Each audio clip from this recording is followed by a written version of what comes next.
ఎంతెంత దూరాన్ని నువ్వు నేను మోస్తూ ఉన్నా అసలెంత అలుపే రాదు.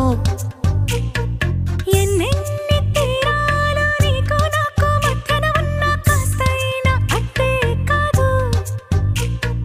నీతో ఉంటే తెలియదు సమయం, నువ్వు లేకుంటే ఎంత న్యాయం. గడియారంలో సెకనుల ముల్లే కంటకి కదిలిందే. నీతో